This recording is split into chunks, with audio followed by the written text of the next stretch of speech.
Clyde, would you buy a Q skirt? It depends. On what? On what? The color, the length, the affordability. There's a lot of factors that go into a Q skirt purchase for me. So I want to talk about the Q skirt here at the top of the episode because I don't want to get into it as we're actually analyzing this episode. But welcome back to Survivor Analytics. We're talking today, season 46, episode 8. Is that right? Yeah. Episode 8. I'm the voice of the people. My name's Jack. With me, as always, the true expert. Say hi, Clyde. What's up, party people? We're officially into the legit merge. Clyde. We're not getting into the episode yet. We're talking Q skirt, and then we're going to talk analytics. Okay, yeah, let's start with the hard-hitting fashion questions. The reason why people go to the podcast in the first place. I've tied a hoodie around my waist, I guess. Like, everybody's done that. But using it as a utility fashion item, and I think Q says at one point you could just wear that on the bottom. I'll say this, it was my favorite part of the episode when it came to Q. Considering Q took up over half this episode, that's a pretty rough take on your part. You know, it's the best he did. So we are in, you started to say, and I forced us to go to fashion analytics. We're in the real game now. Yeah, we've hit the ground running. There's always concern for me that production will do something to try to mess up the integrity of the game. And they tried this episode. They tried with the double lost vote in the Rice negotiation, but I give major respect to the players for not accepting Jeff's offer and saying, we want to play a genuine game of Survivor. We're not abiding by your absurd rules that you insert into the game. But I'm not as low on this episode as you were. I enjoyed the live tribal. I don't think we've seen one of those in a minute, even though I don't really think it changed the outcome of the vote. I mean, I enjoy the chaos of a live tribal. I hated what threw it into the chaos. And we'll get into it, obviously. I was bummed about the outcome. I liked the stuff in the middle. I liked the chaos of it. I just wish the chaos had been had started on like an interesting revelation, right? Like some piece of information, not theatrics. But let's jump in. I'll say this. I was expecting to see an idol tonight. Oh, same. Because the recap. Yeah, the recap shows you the idols. And then the two potential targets were one person whose number one ally held an idol and another contestant who held Adelicia. Yeah, a good memory. I could not have remembered that Tiffany's idol had a name. But it felt kind of like a bait and switch, which I appreciated, actually. It was kind of well done. Yeah, it was a nice touch. I don't know. I feel like this is just the consistent inventory check that we need now in Survivor. Yeah. I don't think they included Tevin's extra vote in the inventory opening, which he left the game with. They did not include Tevin's extra vote in the inventory, but they did, in the recap, include Tevin's declaration to the camera that his vote against Venus was a just-in-case insurance vote. Yeah. And making it clear that that was tactical and not a mistake, which is pretty immediately relevant as we get back to camp, and we have yet another long night vision sequence here. I feel bad for whoever's on the night shift with these cameras because they're having to do a lot more work this season. Yeah, there's a lot of night vision here. We get Venus declaring her victory after the previous tribal council. I wrote down a quote from her, and she says, "Surprise, surprise, 2 votes against Venus." And she calls out Tevin for lying to her face the previous day, and she takes all the credit for the soda elimination. This entire saga, this episode regarding the credit for the soda vote, is the most like new era aspect of Survivor that I've seen, where everybody wants credit for this elimination. And don't get me wrong, like voting out soda is an accomplishment, but we have 3 people all wanting the credit here, and I don't think it's that big of a move. Everybody wants credit, and I think only Tevin deserves credit. What we see is Venus wants credit for talking to everybody. Liz wants credit for saying that soda was a threat. Liz claims that she's the original person to throw out Soda's name, which is not getting credit for the move. Like if you said, oh, it would be great to have a combustion engine, and then somebody else builds the first internal combustion engine, You can't be like, hey, that's me. Give me the patent. Yeah. Right? And that seems like what Liz wants. Tevin actually put in the groundwork and had the connections with people that led to the vote. So I do think Tevin deserves that credit. This really rubs Liz the wrong way when Tevin essentially treats her as his audience. He treats Liz the way that Venus treats Tevin. Yes, that's well said. Like, it falls down the line where each person is bragging about the move and it ultimately falls to Liz. Side note, I am shocked that Liz makes a strategic move in the game. I thought we were en route to Liz just kind of flying under the radar until the very end. I never thought that we would get an episode where she actually orchestrates a vote. I never thought we would see her do anything tactical like that. She talks in confessional this episode like she's been playing the whole time. Like, she talks about it like, come on, guys, I've been making moves. Like, I had this idea. Like, it's time for me to make a big move. And it's like, Liz, we thought you were just here to flex your podcast appearances. I was very surprised by that as well. Something to hit on before we get too far away from it. Ben really was devastated by the loss of Tim. We'll have to keep an eye out and see if this develops any further. He cries in confessional talking about Tim leaving, calls Tim his rock. Ben's thing is rock in every sense of the word. I will say, regarding the Ben and Tim relationship, that was non-existent in my eyes. I can't think of a single scene on this show that highlights the two of them as a legit pair. I think there are more scenes of Tim and Tiki Man than Tim and Ben on this season. I think you're completely right. I mean, I think there's a couple things in this episode where it's like they forgot to set them up in earlier edits. Yeah. Nobody ever set up that Liz wants to play, and nobody ever set up that Tim and Ben were friends. Does it really matter? I don't think so. I think so. It would have made the Tim elimination feel more impactful. Yeah. Because I was under the impression that Ben's number one was Charlie, because Charlie saved him earlier in the season. And I think we could have spent screen time focused on the Tim-Ben relationship as opposed to Mariah failing to jump. Like, what did that really do for the grand story of the season? Let me throw this out there. I don't think Ben and Tim were allies. Ben has a big heart when it comes to kind of the human side of Survivor. And because when he talks to the camera, right, when he goes to confessional and talks about losing Tim, he's not saying, it sucks to lose my number one ally. I don't think he said that. I thought he said, we were buds. He was my first friend on the island. Like, I think it was more of an emotional loss than a tactical one, which can have a big impact on the game, right? Like, I mean, the example I always go back to is an emotional and tactical loss. Jason losing his socks, right? Threw off his whole game. You love Jason and the socks. I love that I could one. go back and make a whole highlight reel on the number of times that you've brought up Russell burning those. That was probably like the third episode ever of this podcast. It was, but you know what? It was a big move, and we saw for the rest of that season how it threw him off, and I think this is more in that vein where this rattles Ben personally, not strategically, because let's be honest, Ben doesn't have anything going on strategically that we've seen. He's kind of just flying under the radar right now. He's playing a Liz equivalent game, just with I don't know, more fun personality to watch, I guess. The next thing I've got is the sunrise conversations. So do you want to move on to that? Yeah. So the biggest sunrise conversation that I have written down is an update with the Cross Tribal Six, the most fraudulent alliance of the entire season. Excuse me, the Meat Boy majority. They just lost Tim last week, and now they're going to replace him with a new member who is Charlie.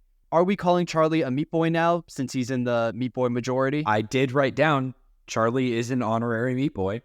Okay. But I will also throw out this majority is bullshit. Oh, it's complete BS. I don't know why it's highlighted so much in the edit, because we lose Tim last week, they vote out Tevin this week. And they're targeting Tiff too. Like, the Meat Boys, there's such a strange combination of infighting and insistence on loyalty. Like, Hugh at one point calls himself a mob boss.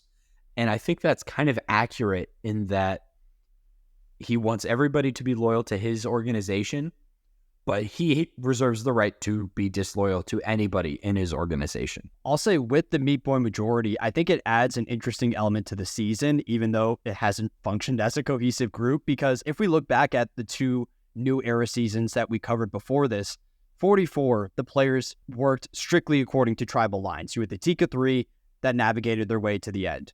45, you have the Reba 4 that stuck together, worked their way to the end.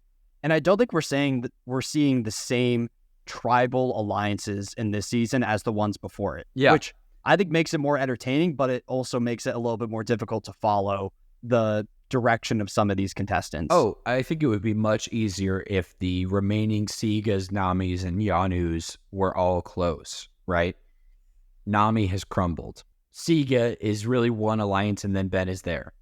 And Yanu is together, but it's the closest of the 3 tribes, and it's nowhere close to Foa or Tika. Yeah, especially with Q's actions this week, I think the Yanu 3 will be disbanding pretty soon. Yeah. But do you have any other morning conversations that you want to hit on? So in this, Charlie says, if you're playing Survivor, get up at sunrise. All the best conversations happen at sunrise. Is there something to this, do you think? Is this like a tactic we could recommend as we strive for the greatest strategy in Survivor? I think it's a beneficial strategy. Like, the whole idea there is that whenever you're talking to people on the beach, other contestants can see you. So they can get a vibe check in terms of where you're aligning based on their observations. But if you have those conversations in the morning when everyone else is asleep, then it's not as clear to your competitors. So I think there is a strategic benefit here. I'm surprised that Charlie said that most of his conversations came in the morning, but maybe he's just an early riser. He seems like a morning person. I'll tell you exactly what Charlie seems like to me. Charlie wakes up to Taylor Swift. His alarm is a Taylor Swift song. Charlie gets ready every single day like it's a movie montage from Disney Channel in 2004. He's like brushing his teeth and dancing along to Taylor Swift. He pours his coffee absolutely into a Stanley with a bunch of pumps of some kind of French vanilla. Charlie is a vanilla latte Taylor Swift listening lad. Is he the Disney character that's like rushing out the door because he's late, or is he go downstairs and there's like a 4-course meal breakfast? 4-course meal. 4-course meal, 100%. You get one extreme or the other with Disney. It's never anything in between. I tell you what, I don't think there's anyone on this season who is the rushing out the door stereotype. I think Ben. Maybe Ben. I'll tell you who's perfectly in that is Jake from 45. I think Jake's perfectly in the rush out the door. But so I just think that's an interesting question. And then I'm ready to go to hide and seek. Yeah, we can go to hide and seek. Probably the most unnecessary segment included in the entire episode. Why was this here? I think this was here to do 2 things. 1, show that the contestants have a good time. Hey, it's the new era. We're all friends. We're all buddies. We play games. We don't just like plot each other's downfalls. We play hide and seek. And 2, to establish the tone of the episode, because this episode is full of delusions. I started keeping track at one point. I have a list of like delusions so far, because Venus is delusional, Q is delusional, Liz is delusional, Tevin gets pretty delusional down the line. What we see in this hide and seek game is that independently of one another, Q and Venus are both using this as a way to gain insight into the other players. And it's absolute crockery. It's nonsense. It's absurd. I will throw out, we get a pretty cool animal shot here. Oh, okay. So you're pro hide and seek now. As the hide and seek starts, I didn't say that. As the hide and seek starts, we get an animal shot of this like light blue hawk looking straight at the camera. Okay, so who is the hawk? Charlie, because Charlie started as the seeker. Yeah, Charlie's the hawk. Basically, we get this extended thing of, for everybody as they are found, we get either Q or Venus going, you know, Liz didn't try that hard, but she did go off into the woods. So this tells me that she'd be willing to go the extra mile, right? Or, oh, Maria put stuff in her hair, so she's willing to get messy for the game. To hide in the game. It's ridiculous. I think they say that Tiffany was wearing her red buff while she was hiding, so they were like, clearly Tiffany's not a great player. Yeah, she's not trying. I don't understand why it was needed in the episode, because I'm in favor of these fun moments, but I don't know if the hide and seek really hit for me. I enjoyed Hunter hiding right in plain sight. Maybe that's his story arc for the season. Yeah. Is being this massive threat that everyone can see win the challenges, but he's just interpersonally lowering his threat level. So there's your comparison for Hunter in the hide and seek game. Yeah, because Hunter stays up above camp until everyone is sitting back down around camp. Like, so he's one of those types who, I don't know if you ever had somebody like this in your games of like hide and seek or manhunt, but the person who would be so dedicated, they'd wait until everybody else was like frustrated trying to find them. Yeah, to the point where people start going inside. They're like, okay, the game's over. It's starting to get dark outside. Yeah. They'll find out eventually that we're not playing anymore. Yeah, it's like you won, and now it's not fun for the rest of us. Like, we've all conceded and moving on. That's all I've got for hide and seek. Is it's just clowny. It's just ridiculous. We can talk about some of the like preliminary strategic discussions before the immunity challenge. Let's do that. And there's this chain of events that eventually lead to the targeting of Tiffany. So it all starts when Tiffany is talking to Tevin, and she says that she would rather vote out Maria over a complete non-threat like Venus, which, to be honest, I think is a fair take. I think Charlie and Maria are a legit pair in the game, and Tiffany correctly identified them as a threat that would be worthy to take out at this point. From Tevin, that information circles back to Q, and he's mad because his linemen are not setting up in the right formation. Right. He thinks that the second you are willing to flip on one member of the cross-tribal six, that gives him permission to now vote you out. He did that with Tim last week, and now he's doing it with Tiffany this week, which is absurd because, as far as I knew, Tiffany is his number one ally. Is there another person on this beach that trusts Q more than Tiffany? No, and it's a two-way street, because as Q is having this meltdown, as he is spiraling, Tiffany's like, Q's one of my closest allies. I'm going to go talk to him because we have really good open communication. Q's just decided that he's going to define his own version of Survivor. He thinks the concept of dragging somebody to the end, he is against a goat. He thinks it's a bad strategy. It's a great strategy. Like, I don't think there's an era of Survivor where that is not a great, I mean, you would know better than I. It would have to be a very different game for dragging someone useless to the end and being able to prove how you did it, for that success to not play well at the jury, at the final tribal. That's never going to happen, right?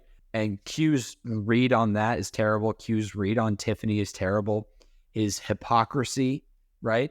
How dare you target one of our fellow six? I'm going to target you now, right? That does not compute. I'll say this. Maria has Q's number. She absolutely sees through it 100%. She says in confessional around this time that, look, as long as you show loyalty to Q, as long as you demonstrate it, right? You don't have to act it out. But as long as you demonstrate to Q that you're loyal, you're in. And he immediately, after she says, yep, I'm down to Cloud, I'm loyal with you, Q flips on Tiffany and shares the information about her idol, not just with Maria, but with Charlie. Oh, yeah. That idol is public at this point, in my mind. I think it's going to spread to everybody else, which is a shame because Tiffany's on my fantasy team, and I was really hoping that she would play that idol correctly and get me some fantasy points. Yeah. So with Q targeting Tiffany, I wanted to give a general Survivor take here on targeting your closest ally in the game, because we see this with two contestants here. Liz targets Tevin while Q is targeting Tiffany. Two players both actively attempting to blow up their games in order to, quote unquote, build your resume. I think flipping on your closest ally is a good strategy in the late game. So theoretically in Survivor, what I think is the optimal path to victory is run the game with your ally, someone that you trust a lot, and then right at the end, you cut them. That way, when you make it to the final tribal, you can take all of the credit for the moves that the two of you did together. When you cut your ally, it's not a big move because they're your ally. It's a big move because of the resume that they've built up until that point. If you just cut your ally at the final 10, when all Tevin really has on his resume is the soda vote, and all Tiffany has on her resume is voting out Banu. Yeah, the Banu and having an idol. That's not a big move in my mind. That's making a big flashy play for the sake of making a flashy play. Yeah.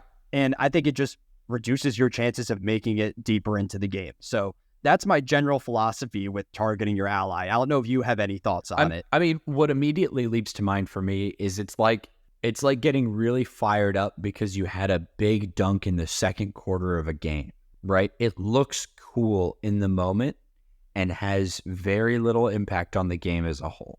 Pulling off a vote where the person doesn't see it coming and you didn't even have to convince anybody because everyone is willing to take out one of your allies instead of one of theirs. When you're at this point, we're barely past name for a name territory, right? Yeah. If this same flip, either of these same flips had happened in 3 weeks, it would be a much different conversation. Here's an interesting question then. Who has a worse read here? Q targeting Tiffany or Liz targeting Tevin? I think Q's is worse. I think I agree. Because I think Liz is so ineffectual that she doesn't have to worry about being perceived as a threat. Where Q is so freaking loud that cutting an ally is just a terrible idea for him. He needs people around him because otherwise he's a buffer for other people, but he needs other people to vote with him so that he doesn't end up as a buffer. Who cares about Liz? She's a no-vote finalist. Like, even after this move, she feels like a no-vote finalist. Really? Okay, we'll have some discussions about Liz after this move. I might be a little bit higher on Liz after this week. Okay. But I do agree that Q's decision is worse. And I think it might be a sign that he's growing or was growing closer to the Tevin Hunter contingency over the Tiff and Kenzie contingency. Now, it would be better if he would play the middle of those two groups and try to keep all four of them around. But the fact that he's knocking out someone that trusts him so closely, like when the Tevin plan circles around camp, the reason why Q finds out is because Tiffany tells him. Yeah. So there's hard evidence there that they're a core partnership, and I don't really agree with his decision to cut her. But well, so here, let me throw one more question at you. At this stage in the game, or at this stage in the episode, if you're Q, who would you have targeted then? Kenzie? Kenzie would probably be good, but that might be a little bit early right now. I think it would be difficult to get Tiffany on board. I think Q's approach should be cutting the bottom feeders at this stage, because you want to keep Tevin and Hunter around so you have a meat shield and a social shield there. You want the Yanu contestants. And from there, it's kind of whoever you want. I think it would be fine for him to actually vote out Maria, which is the whole reason why Tiffany ended up on the chopping block in the first place. If you vote out Maria, then you're lowering the Siga numbers, and you've already cut Siga out of the cross-tribal 6 by eliminating Tim. Like, I think the next step there was Siga's out of this alliance. Let's vote out the other contestant that was with Tim instead of trying to bring the whole family back together. We really struck gold with the Q lineman comparison. Q needs to he's fixated on maintaining his line of 6, right? Or line of 5 in front of him as the captain. And so when Tim goes, he's not like, all right, time to start trimming the fat. He's like, get me more fat. Get more. Let's get a substitution. Yeah. Sub someone in. Let's get more people in front of me. And I think Charlie says something pretty apt at one point where he's like, look, a 6-man alliance is nice, but you can't really believe that it's going to be a solid 6 until there's only 6 of us left, right? Moves are still going to be made. Yeah, food for thought. You want to go to the challenge? Yeah, let's head to the challenge. A Survivor Classic. A Survivor Classic. I'll say this. I was yelling at the TV about toes constantly. I was like, get your toes in there. So shout out to D, because, I mean, obviously she was dominant in this just last season. Yep, this is the second time we've seen this challenge, right? I don't think they had it in 44, China, or Samoa. I don't think so. Does it have a good name? Oh, I can look up the name of it. Because it's such a bland, it's not a bland challenge. It can be really exciting, but it's so simple that I don't know if it needs a good name, but it should have one. It's called Get a Grip. I like that. That's pretty good.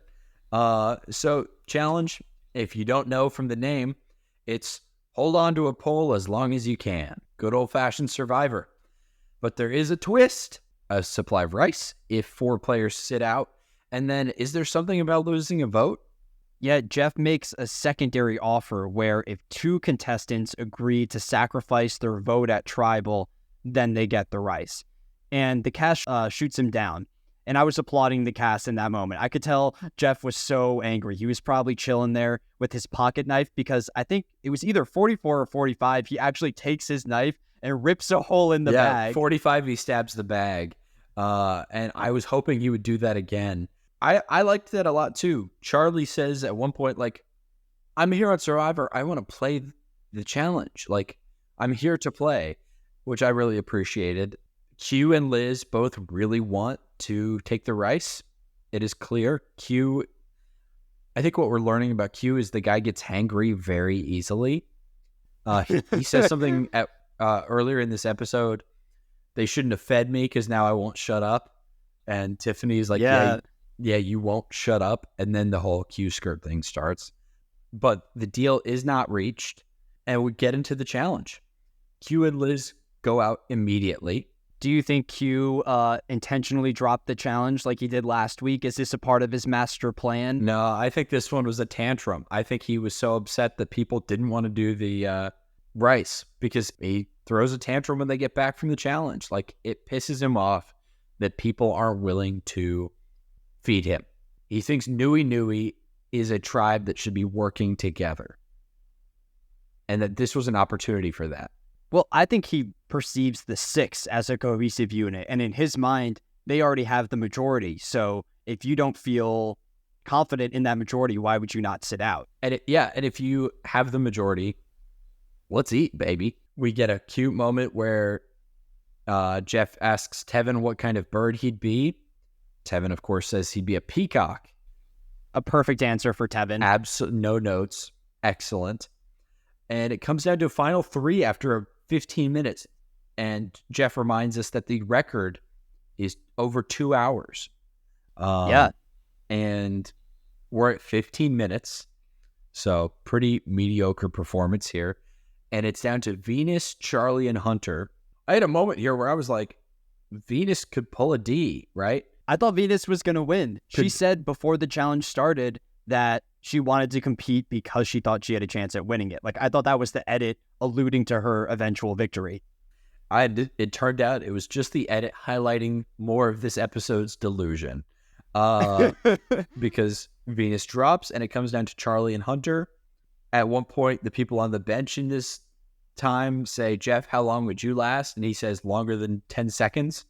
Longer than Q and Liz, which I thought was pretty great. And Hunter ends up winning, and at the end flexes just how good he is by holding onto the pole with only his legs and sort of bending over backwards down the pole.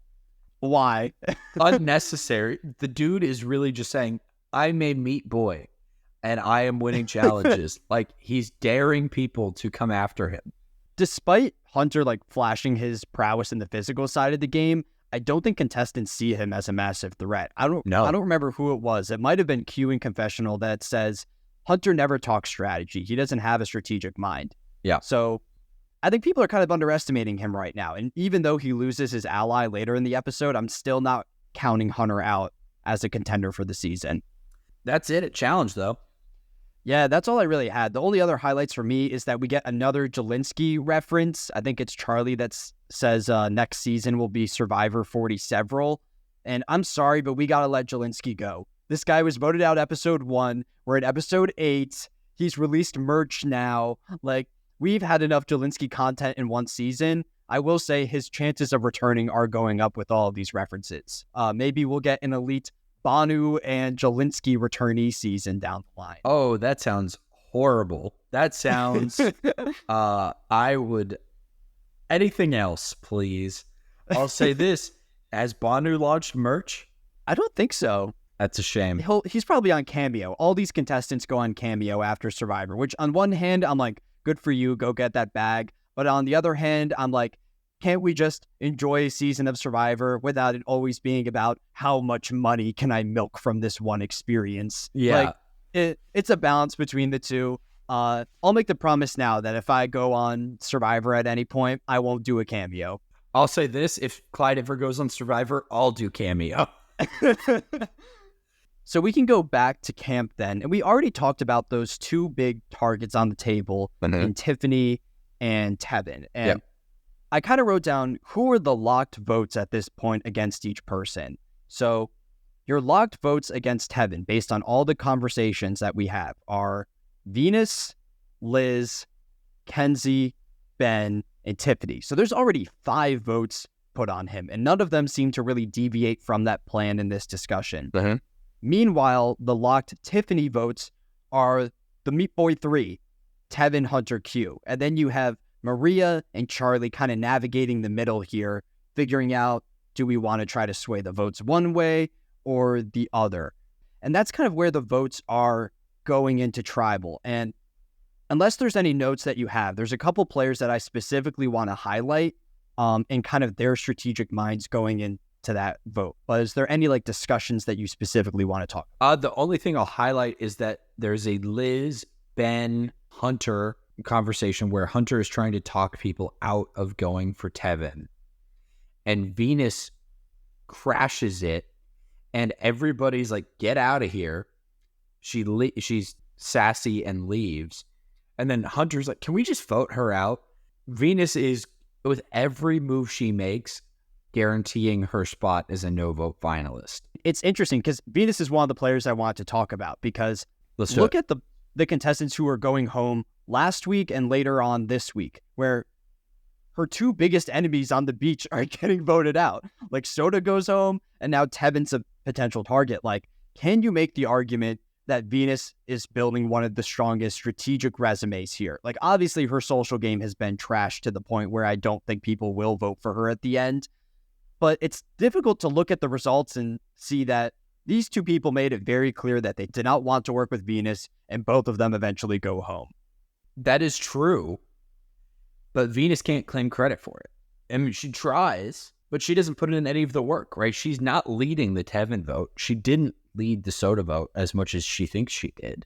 It's not enough to have your enemies go away. You have to be the one to make them go away. It's a difficult balance there because on one hand, if you're the one directing that elimination, you get the credit, but your threat level goes up. Like Venus is kind of in a weird spot where her ideal outcome is occurring, but she's not getting all the credit for it. So when she sits in the final tribal council, I'll be curious to hear how she discusses these moves. And if she's delusional, like we're both predicting, then she'll end up as the 0 vote finalist. The other contestant that I want to highlight is Hunter, who is in a very interesting spot. Like he is aware that Tevin is the consensus target, and he has the opportunity to save him with his immunity idol. What were you thinking that Hunter should do going into tribal council? I mean, he does some interesting stuff here in that he puts in some work to advocate for Tevin to stay, but doesn't tell Tevin. Yeah, you're right. I didn't even think about that. Tevin is completely blindsided. Does he know about Hunter's idol? I don't remember. No, Hunter's idol is completely secret. So Hunter's in this place where he's got a secret idol. His closest ally is on the chopping block. There's a point here where if Hunter wanted to make a big move, and obviously I think this would be a little bit early for this kind of move, but to say, like, all right, let's go Tevin, and then he and Tevin use the idol and flip, right? Take out somebody really pivotal. Instead, we get kind of this middle ground where he advocates for Tevin, doesn't warn Tevin. We get so many shots in this chunk of the show of Tevin just kind of doing chores, kind of getting his stuff together. Like, He's not playing the game. He thinks the vote's done. He's letting Q quarterback it. So he doesn't protect Tevin, but he doesn't distance himself, right? He doesn't try to get in good with the rest of the group. He says, no, let's not vote Tevin out. I feel like Hunter believed that they had gathered the votes against either Tiffany or Venus. That's the only explanation I can think of, is that he misread where the vote was going, because if he wants to save Tevin and he doesn't want the target associated with playing the idol on Tevin, because that would be a very flashy move. And while I think it would preserve Tevin for one more round, I don't see that really playing out too well in the long run, because that just magnifies both of their threat levels. But if you tell Tevin, hey, the vote's going on you, play your shot in the dark. What's the worst case scenario? He plays the shot, he misses, he goes home. You're likely going to lose him either way. The best case scenario is that he stays and you don't have a target on your back. It's all Tevin. It's the Caleb effect. Tevin probably gets voted out the next round just like Caleb, but at least you have him for one more round either way. Right. It's a really difficult spot for Hunter. And the fact that he allows Tevin to go this week could either go one of two ways. I think the worst case scenario is that Hunter's on the bottom. He's on the bottom. He's grading challenges. He leaned back on the poll. We just cut his closest ally. Let's vote him out next week. Like, I think there's a legitimate chance we lose Hunter at Final 9. Yeah. The best case scenario is that they say Hunter doesn't strategize, like Q mentioned in Confessional. He lost his closest ally. He's a non-threat. He's not Venus equivalent, but he's lower on the totem pole. Like, everybody doesn't like being around Venus, but they like being around Hunter. But at the same time, on a tactical level, they're being perceived as very similar. Yeah, so maybe the fact that he loses Tevin might actually help him and mitigate some of his meat boyness and lower his threat level. So I'll be interested to see how this group perceives Hunter going into next week. I think it's more likely that they keep him as opposed to voting him out. Because I can't see a group of players sticking together for more than 1 week on this season. No, I think you're right. I think Hunter's position as a physical threat with no ally and no seeming motivation or drive is the kind of combination where, when you compare him to the other ineffectual players, Ben, Venus, Ben's a bigger social threat. Ben gets along with everybody. That's a good reason to vote Ben out. And Venus just sucks the air out of the room, the metaphorical room, because they're outdoors. And also, everyone will want to take Venus to the end. She could potentially be taking your seat. I don't know. It's a weird one where if the alliances were more coherent, it would be pretty cut and dried. And instead, it's like, okay, is this weird 5-person Meat Boy majority going to try and add a 6th member next week? Like, again, I will not tolerate that if I see Q trying to pull a new person into the MGM. So, MBM, thank you. MBM. MGM's I the apologize. Casino. How dare you? Yeah. Do you want to go to Tribal? Yeah, let's go to Tribal. And this is the first live Tribal that we've covered in a while. All right. So let me just preface it with this. The spacing worked out so that Tribal starts pretty high up on the page. See that? Normally, Tribal's like the bottom third of a page for me because not that much happens at Tribal. Most things that people say in Tribal are just the political, neutral things you say to get through Jeff's questioning, and then you go to the vote and you do whatever your plan was. And I literally said to the people I was watching with, I never write anything at this point. Why do I bother? And I totally jinxed myself.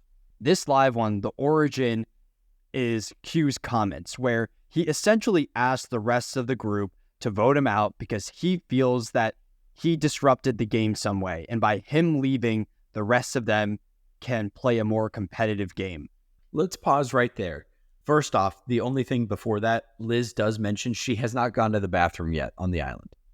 She should talk to Tiki Man like Tim did. Yeah, Tiki Man, when am I going to poop? Q's mistake what was Q's mistake? I think Q's mistake was telling Hunter about the plan to eliminate Tevin, because then Hunter runs to that other group and it becomes obvious that Q was the one that leaked it. That's what I think it was. But I'm not sure if he's even being genuine here. This could be a big, ruse by Q to create chaos at Tribal Council. Which would be a wild gamble, because if it's like the Banu vote or Brandon last season, right, where there is no time to vote. It's just the tribe has spoken, right? Like Jeff could have called his bluff and said, like, if everyone around had just said, all right, fine, screw you, Q, goodbye, he'd be gone, right? If this is a bluff, it's a big one. I wrote down the same thing. I said, if I was in that tribal and Q made that comment, I would stand up and say, if you want to quit, we don't even need to vote then. Just quit right now. The door's right there. No one's stopping you. Because if Q actually wants to go to the vote after that comment, then it means he's lying. Right. Like, yeah. It's so obvious, at least to me. So I think this was all a big play by Q. And I have a theory on his approach here. Please. We know that Q's kind of a stagnant player. He always wants to be in control, and he wants the name that he throws out to go home. And this was one of the first episodes of the season where Q's original target is not the consensus plan, because he wanted Tiffany to go, which was actually bad for his game.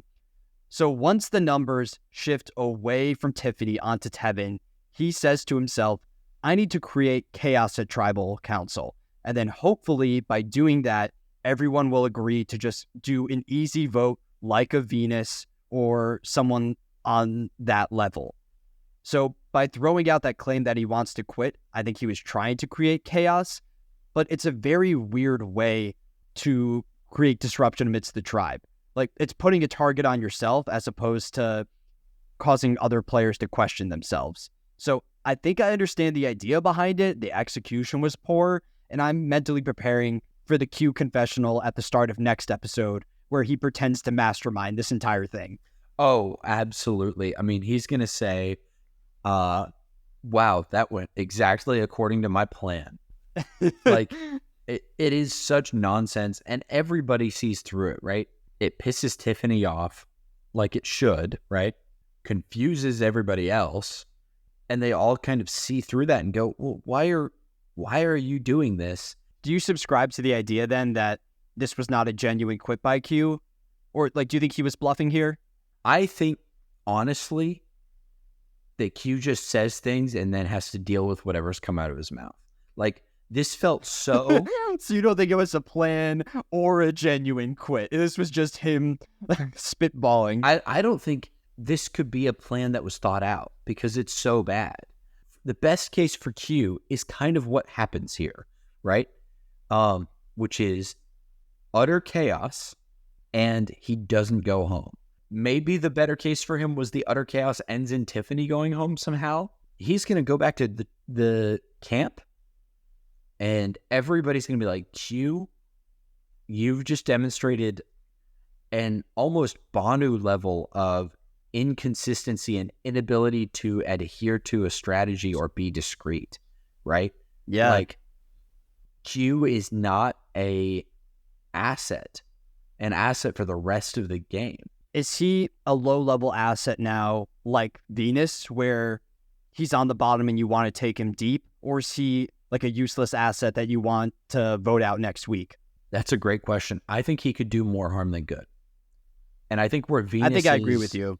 Like, we've seen certain players can handle Venus, right? Maria can handle Venus because her delusion is consistent. Venus's delusion is, I'm a great player. Everybody's coming to me for advice and guidance, and I'm running the game. And if you play along with that delusion, you've got her, right? Q's, which Maria, by the way, also has a good read on, is demonstrate loyalty to me is part one of his MO. And the other part is whatever pops into his head. He flip-flops radically, right? We saw the frustration last week with, is it Ben or is it Tim? His closest allies getting tired of him. Like, there's there's an unpredictability there. There's a quantum element, if you will, in Q's play that makes him a liability. If I were to guess who goes home next week, I would put Q at the top of my list. Granted, Q is on the top of my list going into this week, so we'll need to see what happens. But I'm good to head to the vote if you are. Oh, I do have one more thing to throw out here. Well, we get a couple quotes. Ben at one point says to somebody, "Is this not the dumbest shit?" He then says, "This does not rock." Hunter says, "This is the dumbest thing ever." Q tells Tiffany she was going home. Yeah, and then Charlie tells Tiffany that Q leaks the info on her idol. So the Yanu alliance is blown up at this point. I don't see the two of them coming back together now. No, Tiffany has lost a close idol, or close ally, excuse me. Yeah, her close idol, Adelicia, is still there. Adelicia, still there. But yeah, let's go to the vote. Yeah, your final vote is 8 votes on Tevin, 2 on Venus. The only 2 on Venus come from Tevin and Hunter. So Tevin will be our second member of the jury, an elite jury right now. I would love to hang out with Soda and Tevin. I think that would be such a fun time. Ponderosa is lit. Let's talk about, first, no idols. Tiffany felt confident enough even after being told, right? Tiffany doesn't play it. Hunter doesn't play his for Tevin. I thought there was a legit chance that we would get votes on only Tiffany and Tevin, and both of them would get saved by idols, and then we would have even more chaos from there. And it kind of just falls back to the original plan proposed in the first 10 minutes of the episode. Tiffany, I think that's coming from a place of awareness of the game, right? She knows she's had enough conversations with people she trusts to go, Tevin's the vote. We're not going to take out Q because he's just effectively rendered himself impotent, right? He's done in the game. We're not going to waste votes on him. We're going to take out a threat. The combination of Hunter not idling and voting for Venus, what does he gain? Oh, well, it's unawareness in the situation. He thought the vote was on Venus and that Tevin was safe. It's a negative on his resume, and it will probably hurt him if he reaches the end. So I think there is a little bit more pressure on Hunter to make some moves to compensate for that final 10 round. With that said, you can make the argument that Hunter has more locked jury votes right now than anybody else in the game. I think he gets the Soda vote and the Tevin vote in any final tribal council combination as it stands right now. You're absolutely right about that. So you can knock Hunter all you want for this round, but he's played a good social game. I think he has both of those votes. With Tevin exiting, I was devastated. 1, because he was on my fantasy team. 2, because he was probably my favorite character of the entire season. It was a close battle between him and Ben for the number 1 spot, both of which are on my fantasy team. But Tevin's ability to narrate the season, I thought was so fun. I love his laugh, his cackle. I think Tevin is up there for coolest player we've ever had. Really? On the podcast? You think he's the most entertaining? Well, entertaining is one thing. He just oozes cool, right? He's a cool guy. The guy, if he had a second career now as an audiobook narrator, right? He's an actor. If he did readings of books, I would get into audiobooks because he's got a great voice for narration.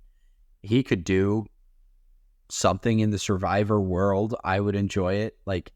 He just has a great presence, and obviously he's an actor and he's cultivated that, and he's just great. Will we see him come back and play again? Yes. You think he's a lock? I think Tevin's a lock. I still don't put him at the number 1 spot of the booted contestants. I still might put Banu over him. Yeah. That's crazy. As terrible as that might sound. It's just tough. Tevin goes home at final 10. What's Tevin's legacy going to be? Let me think. At Survivor 50, that'll probably be 2 years from now, right? Around that time. I don't know if Tevin has enough on his resume to warrant a return over somebody like Banu, who has very clear character moments. What's the big Tevin character moment that we'll look back on from this season? He's just really cool. He's a cool dude. Yeah, see, vibes can only get you so far, though. I think you need to have some kind of staple for a returning player season, especially when they'll have 9 seasons to pull from. And I don't know if he'll end up being one of the top 2 characters on this one. But with that said, like I mentioned earlier, he's still my favorite. I personally would love to see him come back, but I don't know if your casual viewer will remember him. So let's get to the epitaph here. Let's get to the epitaph. Let's get to the hard-hitting points of the episode. No more Mr. Nice Guy from me. R.I.P. Tevin. Exit stage right. That's the epitaph. Bars, A little dude. bit better. A little bit better than last week. Still probably a D tier epitaph, but we're getting better. Just wait until the final 6 vote, I think, is the last epitaph of the season, because I don't do them for the finale. I think that's one of your best ones yet, actually. I really like that Really? one. That's not good then. I think it's pretty good. So I'm good to go to winners and losers if you are. Yeah, who's your winner? Winner is a contestant that we have not talked about this entire episode. Charlie? It is Kenzie. Kenzie. I think Kenzie comes out of this week in a better spot than most other contestants. So to kind of run down her resume following this episode, she was included in the consensus plan to eliminate Tevin. Yeah. So she checks off that box. And with that vote, I think we can agree that the cross-tribal 6 is officially dead. Yes. And that's huge for Kenzie because she was excluded from that group. Sure. Also, her number one ally survives this round. She would ideally want to keep Tiffany going into the final 9. Yep. And the Tiffany-Q relationship seems completely burned. So Tiffany's going to grow closer to Kenzie.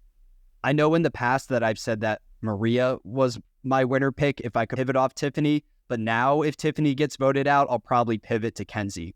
Yeah, I mean, I think that's totally fair. We get at some point in this episode, as they're making the Tevin plan, Kenzie says that she is intentionally taking a step back to mitigate her threat level. Right? So she's aware that she's run a couple of votes or been prominent, as Yanu has been prominent in a couple of votes. So she's being conscious of her presence in the game in a way that is really refreshing, right? And so I really appreciate that. I think that's a good read. Thanks. On your part. I'll also say that I would be interested to see how deep in the game Kenzie and Tiff go together, because it's only a matter of time until Q goes home. But I wonder if they go to the final tribal, who wins in that situation. I think it's a real toss-up between them. And if they don't go to the end together, which one of them is more likely to flip on the other? Yeah. As it stands right now, I think Kenzie has more connections outside of Yanu to orchestrate a vote against Tiff. I think that's true. I think that's definitely true. So who's your winner? My winner's Maria. Okay, good pick. I like Maria's positioning here. I mean, she has the delusional players' numbers, right? I think there's something to what I'm going to call a kind of Steve Irwin mentality here, the crocodile hunter. If you are somebody who deals with dangerous snakes and crocodiles on a regular basis, you need to know their expected behaviors and how to compensate for them instinctively, right? In that way, I think Maria can perceive the dangerous wild animals that are Venus and Q, right? They're the most delusional players on this cast. They can blow up somebody's spot, right? If Q decides to start spouting out more truths and blowing other people's spots up, Maria is anticipating that, and I think will be able to pivot really well. So that's first off. I think her social game in that sense, in terms of being aware of how other people act, is fantastic. That's one. 2 is her positioning. She's got Charlie, obviously. She's got Ben, right? Ben's going to stay close to Siga because he doesn't have anything else going. She's on neutral or better terms with Liz, Tiffany, Kenzie. Like, she's in a really good spot. And so all that to say, I think she can have a deep run, and her social skills are just impeccable. I agree. I think she's still in a really good spot going forward.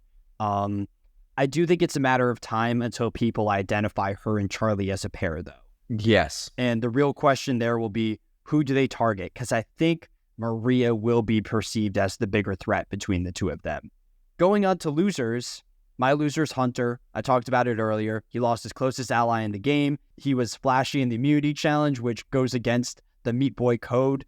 and he refused to play his idol against Tevin. And I think you could definitely make the argument that it was the right move to let Tevin go.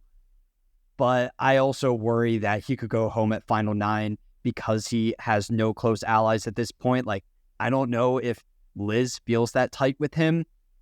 And if Liz doesn't, who's his next closest ally? Maybe Q, who is also on the bottom. Yeah. So, loser goes to Hunter. Is your loser Q?